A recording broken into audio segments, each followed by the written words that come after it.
All right, let's pick up where we left off earlier this week. We're talking about the microstructural developments and some of the particulars and looking at some of the lamellar structure in this particular case for a eutectic system and what that combination of phases looks like and how it behaves.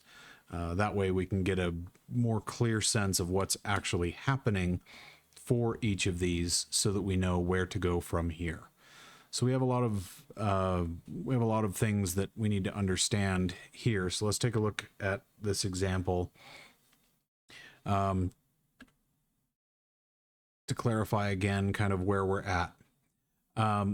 For each of these stages, to kind of walk through it, you start out at liquid.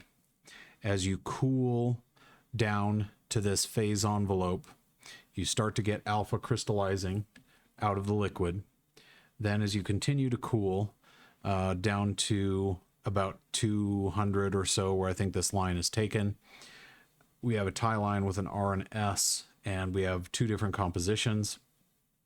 One is at this 18.3% composition for alpha, and one is at this 61.9% composition, which is the eutectic composition for beta. So we have at that point, or not beta, but liquid in that at the end of the S line. So let's be clear about that. We're not quite into beta yet. So we start out at 18.3% alpha solidified out of the liquid. And then we have 61.9% tin composition in the liquid phase. So still majority tin in the liquid phase. And this gives us our weight fraction of alpha is 50. Our weight fraction of liquid is 50. So 50% of each. So then we cool just below and we start getting new primary alpha. So we've got primary alpha, we've got eutectic alpha, but primary alpha starts to crystallize at those grain boundaries. So that's where it grows from, as we've seen in other videos and examples. And we have the eutectic beta. Both of those, the eutectic alpha and beta, get consumed as the crystals grow into the primary alpha, and you start getting some primary beta formation as well at that ratio. So then you drop to still just below that line, still about 18.3% tin in the alpha. But now the composition changes from liquid to 97.8% beta. And that's where just below the eutectic temperature, we have our concentration in alpha of 18.3% tin, 97.8% tin in the beta. And then our weight fraction for alpha is 73%, with the remainder being 27% beta. So this hypo and hyper eutectoid or eutectic range, we mentioned this a little bit, but it's materials that are of interest to people doing manufacturing of products, especially things like automotive components. How can we make something that is cheaper but still does an okay job in its design application? So we have, for our range here, we have hypoeutectic, so below the eutectic point, as I mentioned before. You have, in this case, a concentration of about 58% tin. So below that, you have alpha and beta mixed and a bunch of alpha granules.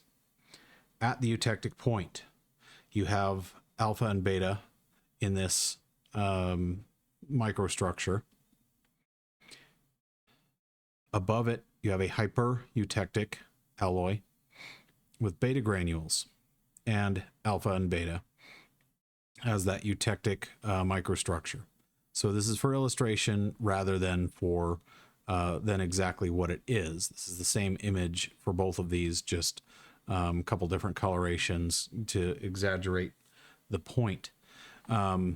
But the hypereutectic is above the eutectic range. Hypoeutectic is below the eutectic range.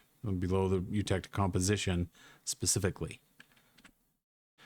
So we do have intermetallic compounds, and that helps us to understand sometimes some more complicated materials. So in this case, where we have an intermetallic compound, that can exist as a line on the diagram. So you can have, this is a specific combination of magnesium and lead together. And this can create, it's not an area because of stoichiometry. So it's a composition at which this can happen. So this is a specific magnesium alloy, so some amount of lead. There's a precipitate essentially that can happen in this circumstance. So it's not just magnesium and lead. It can be a ratio of those bonded together, and so that's what this is. So it's a compound that exists inside the metal almost as an impurity.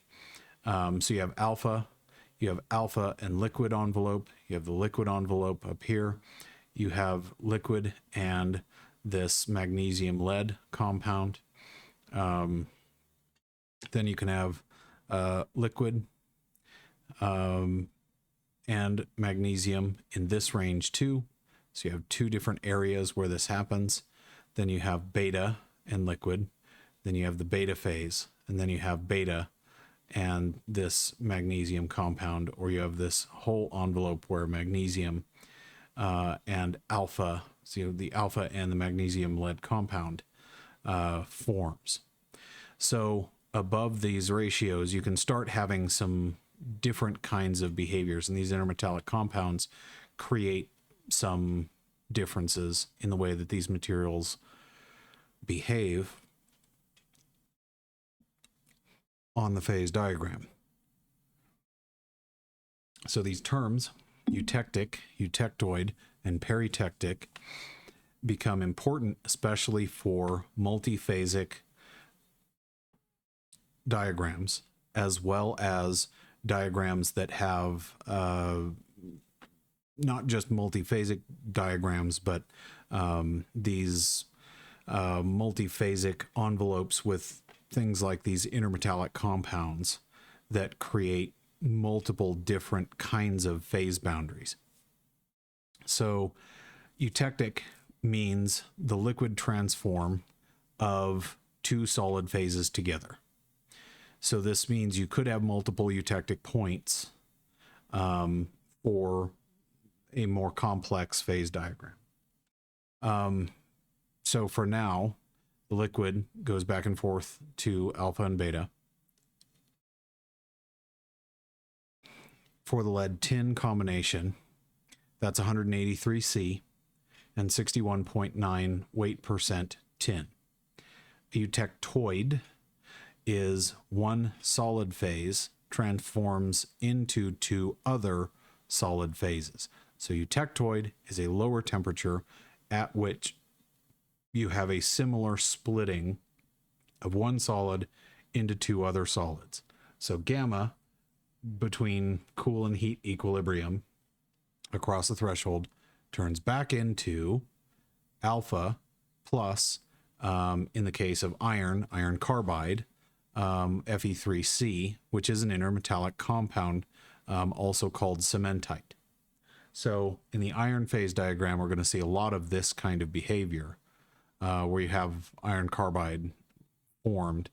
And in that case, it's 727 degrees is the eutectoid point, and it's 0.76 weight% carbon. The peritectic point is where liquid and one solid phase transform to a second solid phase. So across a liquid boundary, you'll get a solid of a different kind. And we'll see some examples of these. So in the case of iron, gamma and liquid or sigma in liquid rather, sigma phase in liquid, in equilibrium with cooling and heating across that phase boundary, turns into gamma. So for iron carbide, 1493 C at about 0.16 weight percent carbon.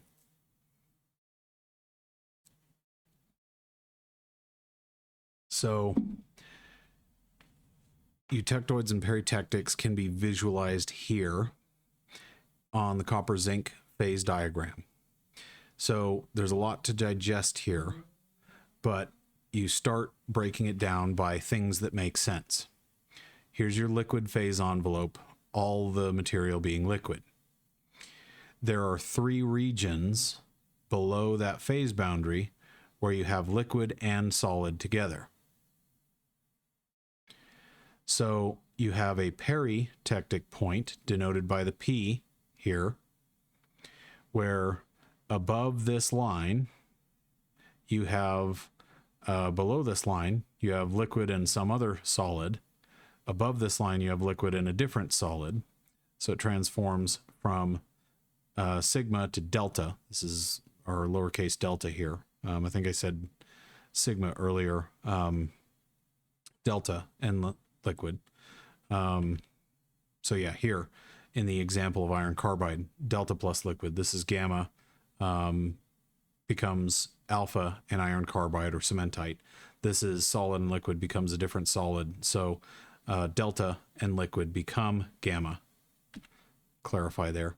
So liquid boundary below that phase envelope, you get solid and liquid 1, solid and liquid 2, solid and liquid 3, depending on the temperature.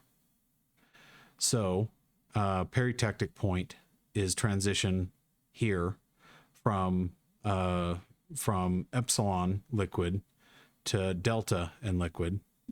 Then you have a transition here to gamma and liquid. So a eutectoid point is where there's no liquid involved on any side of that phase envelope, any side you look on. A eutectoid is solid, solid, solid, solid, solid, different mixture of solid.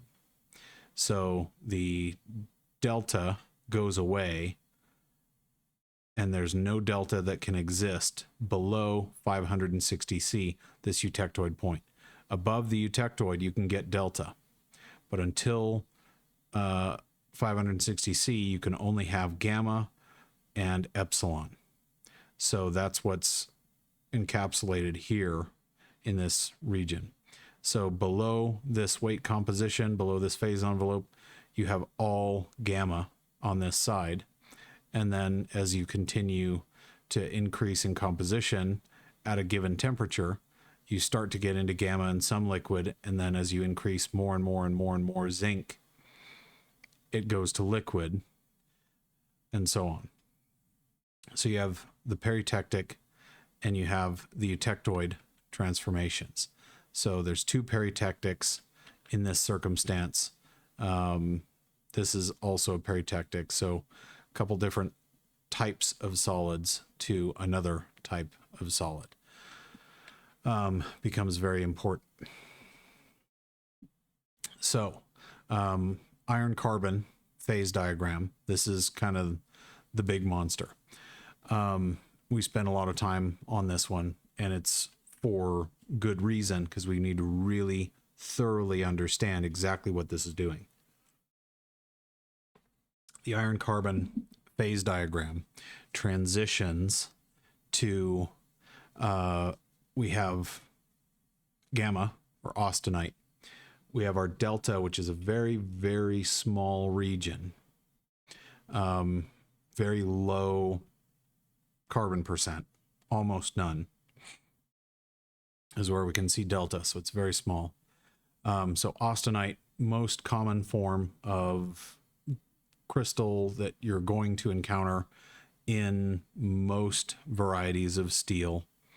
Up in this region, we have obviously a eutectic point, right? Not a eutectoid, but a eutectic point. Here is our eutectoid point, where we transition from solid and solid to a different solid. Up here, we have liquid, lowest melting temperature, 4.3 weight% carbon. In this range, between 4 and like 4.5%, this is where most cast irons are going to exist.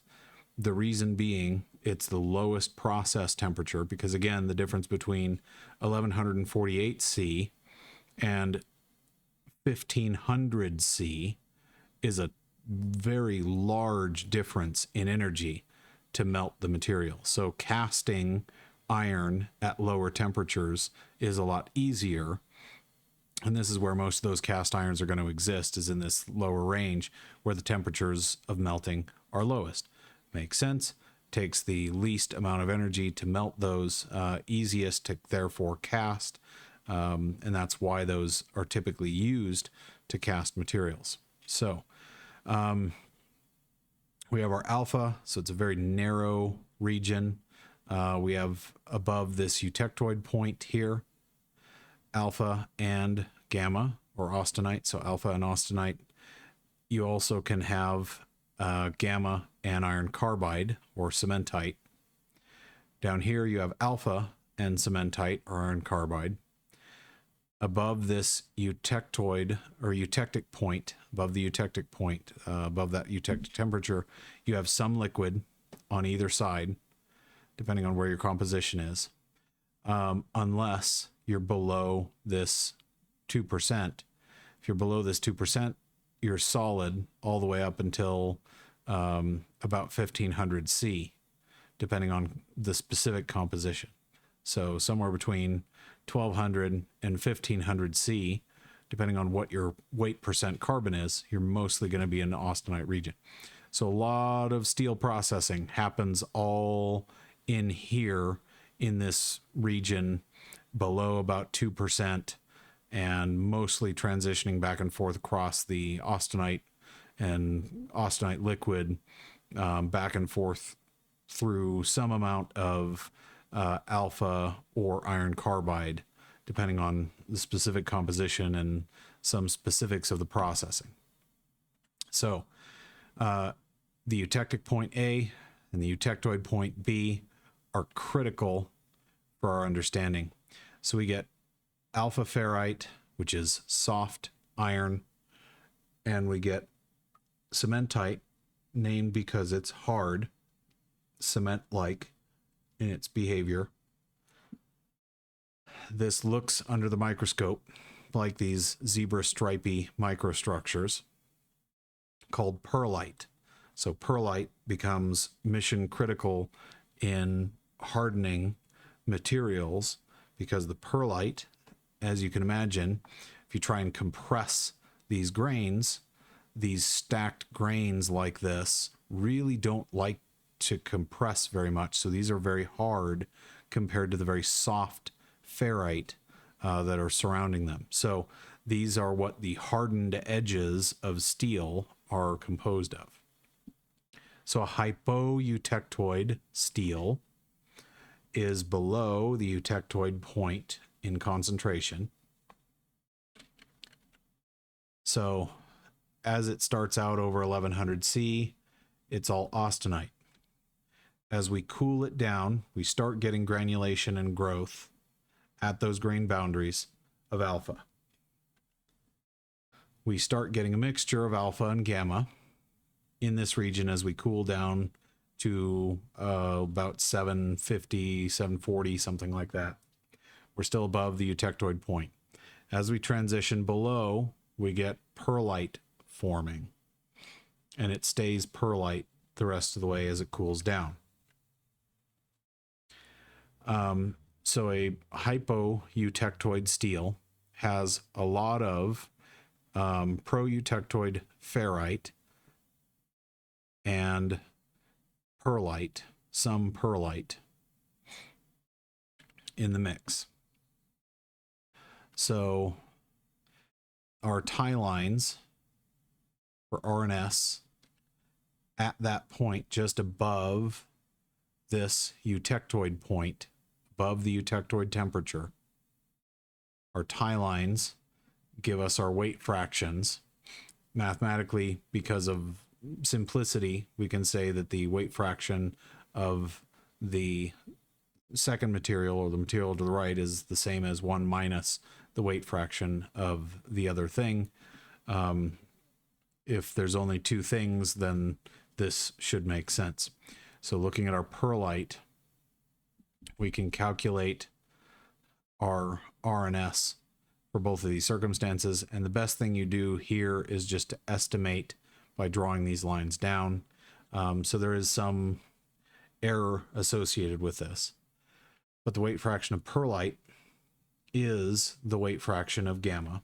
That one's the same. So the weight fraction of alpha prime is one that we can calculate based on these ratios. So out here, this is 6.7%. Out here, this is usually very small, 0.02 or something along that nature. Very, very small. So we'll look at some more specific detailed examples.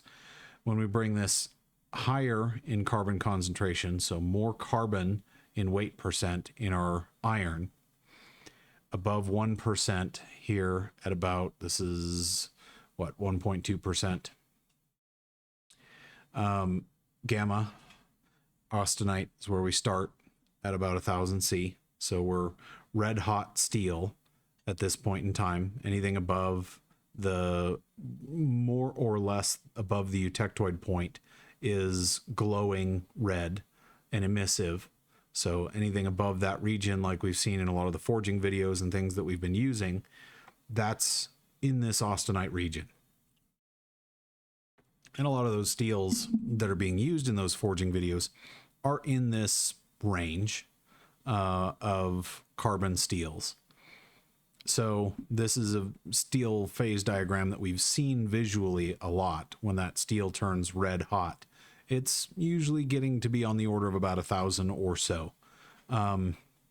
Remember, he was melting the cast iron in his furnace in a liquid, so his furnace was actually above, probably close to about 1200 C, give or take, is what his blast furnace is reaching. So at that cast iron, he's getting into liquid, which is why when he pulled it out to forge it, it poured out in a liquid form. It's because it was at this eutectic point, and or close to the eutectic point and above that temperature, above the eutectic temperature, where you can have liquid formed.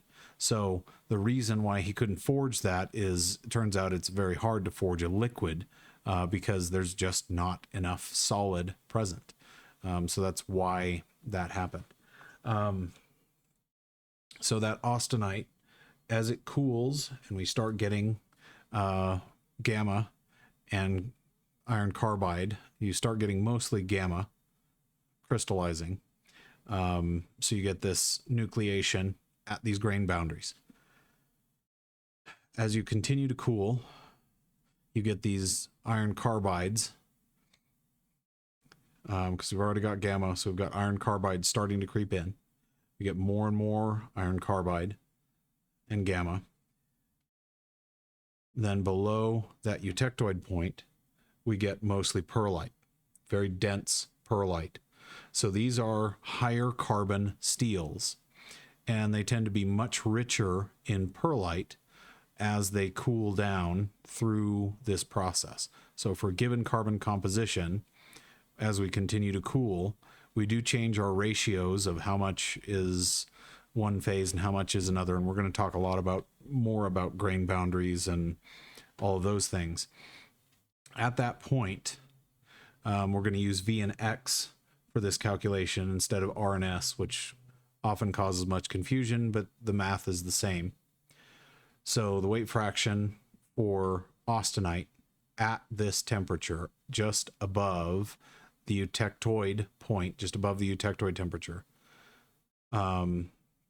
we can calculate, and that would be something like drawing our tie line down. This eutectoid point is at 0.76. We know it's above that, so it'd be about 0.85 or so. And then here, 6.7 is the other end that we would draw. just below that point, we look at our V and X, and we get pearlite formation. And we see that our weight fraction of alpha and our weight fraction of carbide, of iron carbide, is calculated this way. So it would be, again, a very small percentage point here, 0.02, 0.025, something like that, maybe 0.025. No, it's actually even probably smaller than that. It's actually 0.1 or so. So very small ratio there. Again, this goes out all the way to 6.7. So the hyper eutectoid steel becomes a little bit of pro-eutectoid iron carbide and a lot of pearlite. So a lot of pearlite. And in this case, the shiny silver is not alpha. It's primarily this pro-eutectoid iron carbide, because all of the alpha is tied up in the pearlite. Hopefully that makes sense, because you've got alpha and iron carbide as the two phases. So the alpha is just absorbed into the pearlite. So looking at a specific example, 99.6 weight percent iron, meaning a 0.4 weight percent carbon. So it's not a lot of carbon, just a little bit of carbon goes a long way to really radically change the properties of these steels. We're going to look at that. It's a temperature just below the eutectoid, so we know where that is in the phase diagram. We need to determine the composition of the iron carbide and the ferrite, alpha, the amount, i.e. weight fraction of cementite, or not the weight fraction, but the amount using the weight fraction of cementite in grams that forms in 100 grams of steel. How much of that 100 grams is cementite? And the amount of pearlite and pro-eutectoid ferrite are in the 100 grams. So this is a great example of a kind of question that we'll be evaluating you guys over. So how do we solve it? Looking at the RS tie line, we look at this just below the eutectoid point. Given the composition of alpha, remember we're starting at 0.4%, so draw the line up from 0.4 where our C0 is. So we draw our line up from C0 just below this eutectoid temperature. Down here, our C alpha is about, 0.02 weight percent carbon. And our carbide, our cementite, is 6.7%.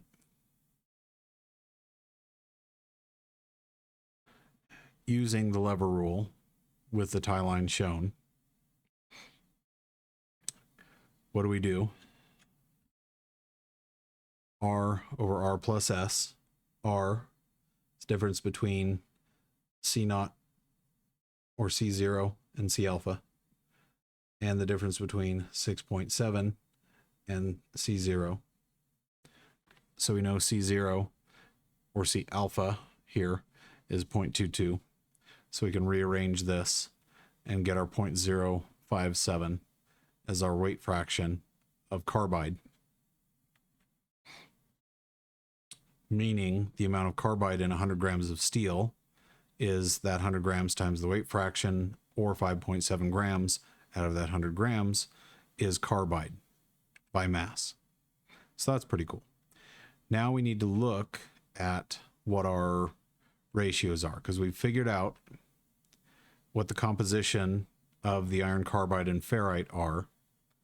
That's that first step of just drawing the line, drawing the tie lines, and interpolating what these values are. So something below 0.1% here, very small, and 6.7% at the other side. So we've got the answer for A, we've got the answer for B at 5.7 grams. How do we determine C? So C is asking us the amount of perlite and proeutectoid ferrite in the 100 grams. So we take that just across that temperature barrier by a fraction of a degree C, and just above the eutectoid point, we understand that right here, we're again, very small percent, the same 0.022 weight percent. And if you guys are answering on the test something like, well, that looks like 0.025 weight percent to me, that's fine. If you say it's 2.78%, that's clearly not even close to correct. You don't understand the scale of the graph. So just pay attention to the scales of the phase diagram you're working with, because it may or may not be iron, it may or may not be copper or aluminum, it may or may not be copper, zinc. It could be just about anything, as long as you understand the fundamentals that we're trying to convey here. So the VX tie line is going to tell us that at these compositions, so C0 is 0.4, C alpha is 0.22. Right across here, we see C gamma at about 0.76 weight percent carbon, because that's what our threshold is 0.76. As we saw identified here in the diagram, 0.76. So we know it's about 3/4 of the way or so to the 1%. So 0.76, we should just remember that detail so that when we go to interpret this, we can say the weight fraction of perlite and do our calculation to be 0.512.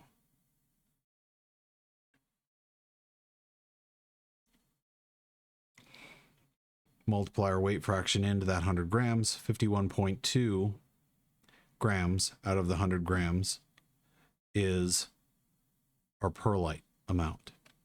So we can determine a lot of information about this. And they do have a couple interactive phase diagrams and things that will help kind of frame some of what's happening in the material. They'll kind of give you an idea what the microstructure looks like. So it will help to see some of what's going on. But you can look at some more of these phase diagrams to get a better handle on and some more experience with, just like you will with when you go to start the homework on this. You'll get hands-on with some of the problems and come to understand why the solid phase composition is this ratio of 25 to 68% or whatever. Yeah, 28% in the alpha and 68% in the liquid. You'll come to understand why those things are what they are at that given temperature of 450 Fahrenheit, and this, or 450 C, just above 450 C technically. So this will allow you to see what some of those details are for a given weight composition. So this is part of why we alloy stuff with other elements, is the weight percent of these other elements greatly changes the behavior, and this is the eutectoid temperature based on the weight percent of alloying elements. So as you add more nickel, the eutectoid temperature goes down. As you add manganese, the eutectoid temperature goes down, not as aggressively as nickel. Chrome, as you add more chromium, the eutectoid temperature goes up a little bit, not a lot. Silicon, it increases a lot. So we add a lot of silicon to a lot of different kinds of alloys. It's kind of a more recent thing. It's not really something that we did hundreds of years ago, but more recently. Steels sometimes can be chrome moly and things of that nature. All right, now that the 80s are safe again, the eutectoid changes are important because as we add alloying elements, like I mentioned, silicon is actually a very popular alloying element for this reason. As you increase in silicon, you increase the eutectoid point tremendously. So this helps with even aluminum alloys, and there's a difference in the way that these alloys behave. There's differences in the strengths of the alloys. A practical example of this would be something like you have two vehicle engines that are manufactured by the same company. They are the same displacement. They go in the same chassis of vehicle. So they are both 2-liter 4-cylinders. One is destined for a Golf GTI. One is destined for a Golf R. Well, anybody that knows car stuff knows that when you add an R or an S, or especially if you put an RS together, that's like old school Captain Planet bringing all the elements together and all the power comes out. You want an RS if you can get it. Otherwise, you want an R or an S probably, because it's just better. But the same exact displacement, even down to the camshafts in the engine, may be almost identical, or at least one of them may be completely identical. Probably something like the exhaust camshaft might be identical. Maybe some minor variation on the intake camshaft. But the casting alloy of the head is different for the R engine than it is for the GTI engine. So even though they have mostly the same passages, there might be some minor differences in coolant passages, but the different alloy and some of that machine work means that the R engine has a better ability to manage and dissipate heat because of how much this eutectoid temperature changes by the addition of more silicon and chrome into, I think it was silicon primarily, was the biggest difference there in that aluminum alloy that was used. So the higher silicon significantly increases that eutectoid point so that the higher temperatures can be managed better, and it also improves the thermal conductivity of the alloy, meaning it can better dissipate the heat from combustion.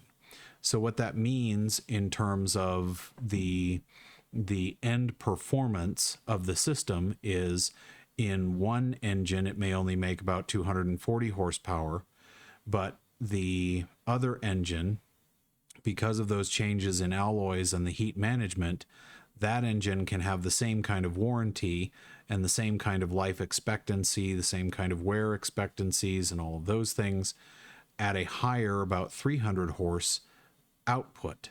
So that additional 60 horsepower, which is another, whatever that is, like 20% almost, that's actually quite a bit. That difference is a lot out of the same given displacement without stressing the components because of the change in alloy. You can also change the weight overall. So all of those things add up to the total performance of the end material. So the concentration for the eutectoid as a weight percent of alloy elements is different. So the eutectoid concentration decreases significantly with the added amount of alloying elements. And when you mix and match these, it's pretty common to see why some of the changes happen. So nickel is a common alloying element for steels. Silicon, again, becoming one that's more common. It didn't used to be, but it's really becoming popular because it allows some kind of unique manipulations compared to some of the other materials. You don't see a lot of titanium, but you do see chrome and molybdenum, especially in the context. Chrome, molybdenum, and nickel are used a lot in alloying of steels, at least, to dramatically shift their properties. So chrome moly steel is a good example of that. So this brings us to the end of our kind of brief overview here of phase diagrams to get a better handle on how many different phases are present for the material and what a composition is for each of the phases and how to get the weight fractions out of that. Given the temperature and composition of the system, we need to know a little bit about that, right? So the microstructure of the alloy depends greatly on both the composition and whether or not the cooling rate allows for equilibrium in the material. So it's important to remember that the phase diagram transformations have these three key terms: the eutectic, so that point where you transition from liquid to another solid phase, the lowest point at which you melt; the eutectoid, where you transition from two solids to one solid, or multiple solids, you condense down and lose one of those phases; and then the peritectic, which happens as well. So we have a pretty good range of alloys that we've talked about, but there's a lot more applications and materials that are needed here. So we're going to switch to the next chapter so that we can kind of keep rolling, because there's a lot that goes into it. So it's a little hard to kind of break this up into a separate chapter because it is, but it's still very closely related to this topic. So there's a lot of blending that happens across chapters 9, 10, and 11, and that's why we're going to be kind of going through them as if they were one broad overall topic, because it's really all about phase behavior of these crystalline solids that are metals. And some of the things that we're focusing on is what's happening in the transformation from one phase into another, why that takes time, and what goes into that. How does the transformation depend on both time and temperature? What are these effects? Why do we care about these, and how is it relevant? Is it possible to slow down transformations so that the non-equilibrium structures are formed? And then what are the mechanical properties of these non-equilibrium structures, and are they more desirable than equilibrium ones? So all of this changes the behaviors of the materials and how these actually function. So it becomes very, very important overall. So phase transformations. We've talked about nucleation, and this is where at these grain boundaries, the nuclei acts as a template on which crystals grow. And the nucleus forms by the addition of atoms to that nucleus. So it's pulling in and drawing in, cannibalizing atoms from another phase that's already there, whether it's in a liquid phase and they have very high kinetic energy and they're losing kinetic energy to suddenly make that transition into a solid again. So they're slowing down enough to be kind of captured. You can think of it almost as being captured in the solid. Or they must be faster than the rate of loss. And once nucleated growth proceeds, it's going to proceed until the equilibrium is attained. This is one of the key factors that happens. So driving force for nucleation increases as we increase the change in temperature. So supercooling things gets you closer to the eutectic or eutectoid point. Superheating things get you closer to the peritectic point. So a small amount of supercooling gives you a slow nucleation rate, a few nuclei, and very large crystals, like you see in the cases of a lot of zinc-coated materials. Often the zinc crystals are obscenely large and visible to the naked eye. Sometimes they can be as big or bigger than your thumb in terms of overall width. So a large degree of supercooling, by contrast, creates rapid nucleation, many nuclei, and therefore small crystals. And this is also true not just in metals, but since this is getting to be the seasonal time for this, in case you thought this was only a case of metals, when your family is making fudge, as all families should around the holidays, because if you don't make fudge, then you're not really properly celebrating any kind of holiday worth celebrating. You have a couple different rates of cooling, and depending on what the temperature of your mixture was before you begin the cooling process, you either have a rapid cooling or a slow cooling, and depending on the nucleation rate of those sugar crystals, just like in metals, you will either get large crystals from few nuclei or many nuclei and very small crystals. So the hurry up recipes often will create a small amount of supercooling, and it'll create large, sharp crystals and give you a grainy, sort of kind of unpleasant to eat fudge texture. And the large degree of supercooling will create the additional nuclei and allow you to have a much more smooth textured, much more enjoyable to eat fudge. So you really want to carefully manage those temperatures going in.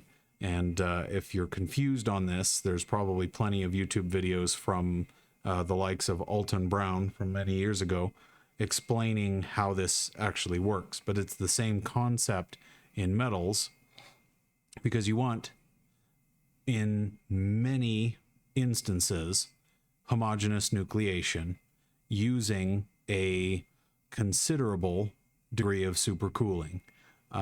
So what does that look like? So the nuclei form in the bulk of the liquid. They require significant cooling. The heterogeneous nucleation is it's easier to conduct. It is more statistically likely. So the nucleating surface is already present. For example, the mold walls, liquid impurities, especially impurities in the liquid phase. So especially in the case of something like, going back to the fudge making example, if you did not properly clean out the pot or you ran it through the dishwasher and the pot has some leftover bits of spaghetti pasta or something that you happen to miss, even if they're really small and you don't actually see them with the naked eye, that pot having some degree of impurities in the wall can create a much easier nucleating surface for those big, large, unpleasant, grainy structures for the sugar crystals to form. Same kind of thing can create heterogeneous nucleation in the metals. So any kind of impurities in that liquid phase, or anything that's an impurity along the mold wall, can become a driving force for heterogeneous nucleation. So there's only a slight degree of supercooling, usually something like 0.1 to 10 degrees C present, whereas homogeneous nucleation typically has a large delta T, something like 80 to 300 degrees C. So this is what some of the energy effects are. So the free energy change in Gibbs energy terms, delta G, is, and this is one that you'll learn painfully a lot more about in the context of thermo, so we're not going to spend a lot of time on that. Just know that Gibbs energy is important. It explains most of the things in life. So the free energy change in terms of Gibbs energy as a function of the radius, meaning small nuclei, large nuclei, that change in Gibbs is the difference between the surface free energy. So this destabilizes the nuclei because it takes energy to make an interface. This is the surface tension that changes as a function of what's in the material. Going back to looking at a metal example, what's the concentration or what's the alloy changes the surface tension of the material. This applies to things that affect all kinds of lubricity of the surface, all sorts of other material properties, secondary material properties. Then you have the volume, the bulk, free energy, and that's described. This is something that stabilizes the nuclei and releases the energy. You can think of this as the part that is absorbing the energy, and the net between these two is the path that nucleation takes. And this is why it's important, especially in the case of something like surface tension. In the fudge example, the specifics of the ratios used in the recipe, the order in which they were, the order of operations, and the degree of emulsification of all of these different components to become a single phase, how thoroughly mixed they are, all of those things come into play to alter the surface tension and therefore the surface free energy, which destabilizes these nuclei. So there can be a lot different surface energy.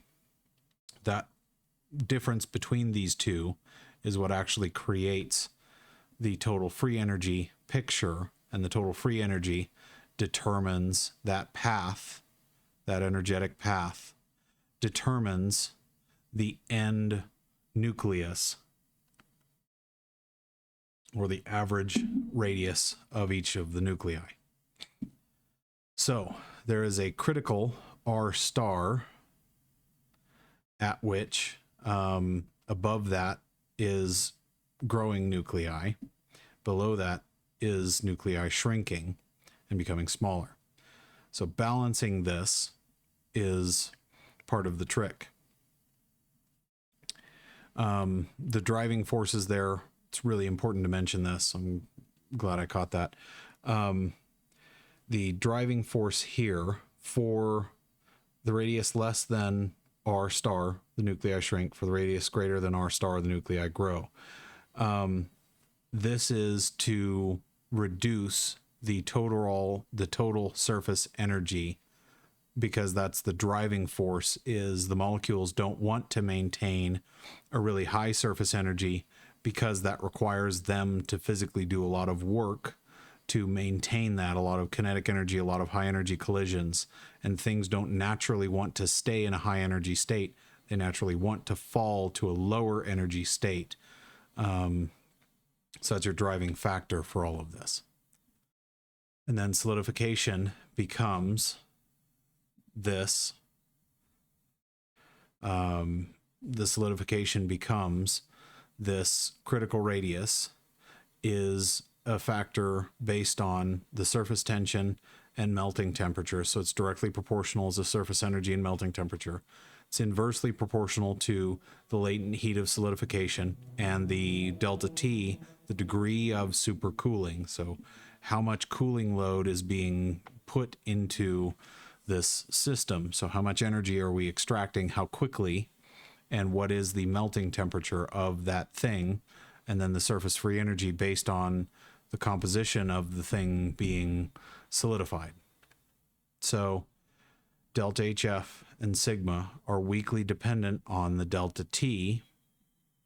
So we understand that the critical radius decreases as the delta T increases.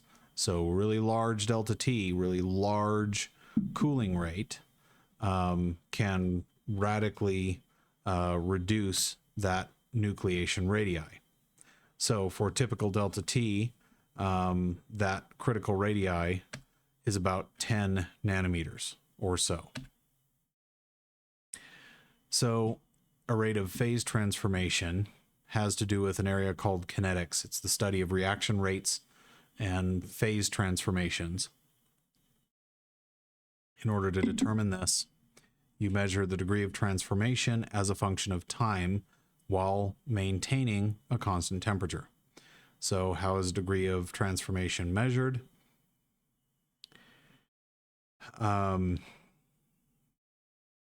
then looking at X-ray diffraction, this is another thing that you guys are going to do in the course of the labs, is you're going to look at the actual X-ray diffraction pattern to understand something about the crystallinity of the sample and what some of these things are. I think maybe you guys have already done that at this point in the semester. But X-ray diffraction of many samples is needed to understand the exact transformation as a function of time. It's very tedious and difficult and challenging work, especially to get a hold of the kinetic rate. There's a lot of samples that need to be taken over the course of time, and you can look at electrical conductivity. So for a single specimen, and look at what the propagation is. Another methodology is propagation of sound waves for a single specimen. So there's a lot that goes into understanding how these materials behave. So we can bombard them with a lot of different kinds of, in this case, different kinds of energy, whether it's an X-ray, whether it's electrical current, whether it's propagation of sound waves. We're always interrogating the material with a wave of some variety in that circumstance, whether it's electromagnetic, whether it's just electronic, whether it's another type of electromagnetic in the case of sound. And you look at the time and you take samples. During nucleation, there's not a lot that happens. As soon as you start seeing growth, you start seeing changes in the fraction transformed. So the rate increases as the surface area increases so that nuclei begin to grow. Then a maximum rate is reached at which there's a transition, and the unconverted, the amount unconverted decreases. So the driving force slows, and you reach asymptotically 100% transformation, because it approaches 100% and it slows down exponentially. So this Avrami equation gives us at least a concept of how these things behave. So the fraction transformed is 1 minus the exponent, and K and N are these transformation specific materials. There's a T half that's a convention. The rate is considered 1 over T half. And there's a temperature dependence. So the percent crystallization can be reached more quickly at a higher temperature than a lower temperature. Many orders of magnitude difference between 43C and 135C here for this sample. This is specifically looking at copper. The rate increases with increasing temperature, so the rate is often so slow that you don't actually reach 100% equilibrium. 10 to the 4th in this case, 10 to the 5th, 6th, 7th, 10 to the 7th minutes That's a lot of time. That's actually a very long time. So that rate can be so slow that it's really not possible to fully reach equilibrium. And that can create a large number of challenges and problems. So transformations and undercooling become another kind of important aspect of this process as a whole. So the eutectoid transformation, especially in an iron carbide system, looks something like gamma to alpha and iron carbide. So we've talked about this a little bit before. So we're going to take a look specifically at what happens below 727C again. So you must undercool, meaning cool below the eutectoid point. And then you reach, by undercooling, you reach this transformation temperature that's anything below 727 at a 0.76 weight percent carbon ratio.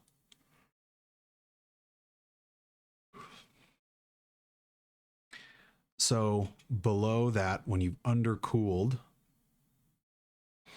you can reach this 0.22% for the alpha and 6.7% carbon here. What that does is a transformation of austenite to pearlite, because at that grain boundary, these start to consume in a linear fashion. The pearlite growth direction is always linear. You get cementite, the iron carbide, and ferrite, the softer ferrite, in these striations. So the stripy pearlite growth and diffusion of carbon happens. So it concentrates, the diffusion of carbon concentrates out of the gamma phase, preferentially into the cementite region. So it gathers preferentially. So it's an uneven sort of diffusion. And that leaves these stripes of material behind as this diffusion happens. This transformation rate increases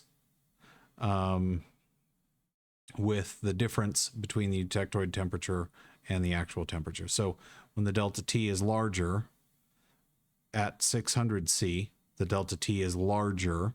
So again, not the absolute temperature, not the sample temperature, but the difference in temperature between the eutectoid temperature and the temperature of the sample. Going back here, the difference between 727 and this temperature here, 675, is a smaller delta T. So at 675, the rate of conversion to pearlite is slower.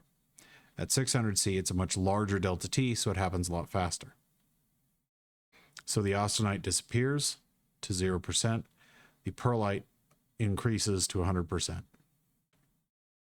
So at higher temperatures, a soft pearlite is formed rather than a fine pearlite, which is formed at lower temperatures.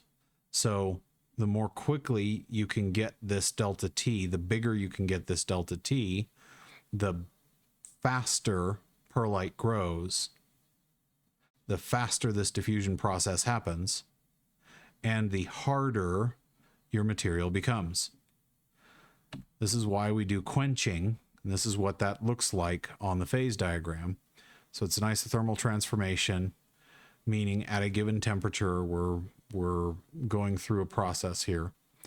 So the iron to iron carbide system at 0.76%, which is the eutectoid percentage, transformation temperature is 675C, so smaller delta T, right? Percent, so this is gamma percent transformed, so 0 to 100% of the austenite transformed. So this is our curve and our timeline. This is our temperature and our path. The isothermal transformation at 675 C passes through 0% perlite, 50% perlite, and 100% perlite here. So this is stable austenite. Down below this, austenite's unstable, and it transitions to perlite at a stable 675. So without changing temperature, without continuing to cool. So each of these corresponds with the graph below.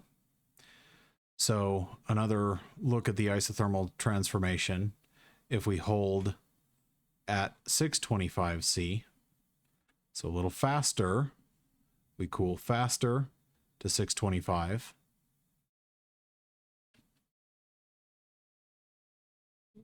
We transition to perlite and we get perlite grains.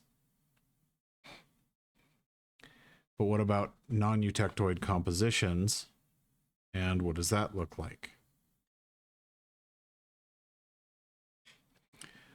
The non-eutectoid compositions are critical for a lot of reasons, because we can have a different composition. So they're looking at 1.13 weight percent carbon here. So in the phase diagram, we need to understand the context. So the 1.13 is probably here-ish. Something like that. Maybe here-ish. 1.13 weight percent carbon. So we start out in austenite somewhere and then transition down through. This means that we're above the temperature. So we have some amount of austenite, which is the A, some amount of carbide, which is the C, or cementite.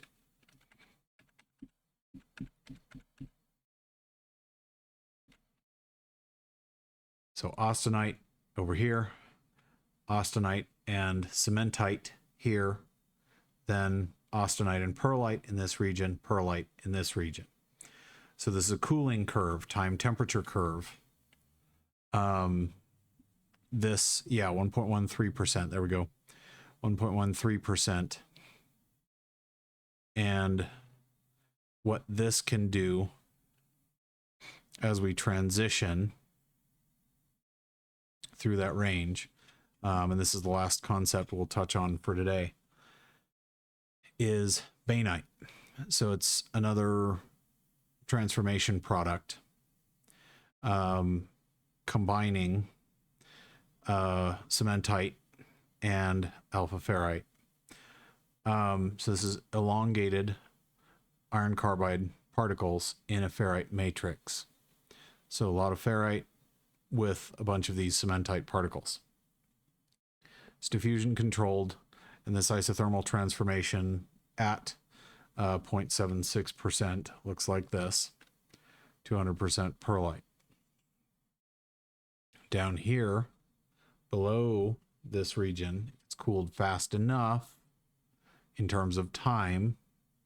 It's cooled fast enough, it'll reach 100% bainite below this threshold of, I think this one's about 540 C or so.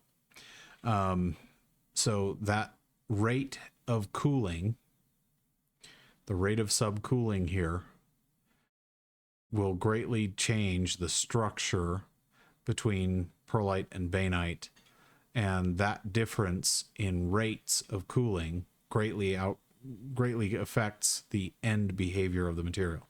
So we'll stop here for this one and then pick up the next one for the rest of the concepts in this chapter, because there's still a lot to go, and then this all ties in with, of course, the next chapter yet again.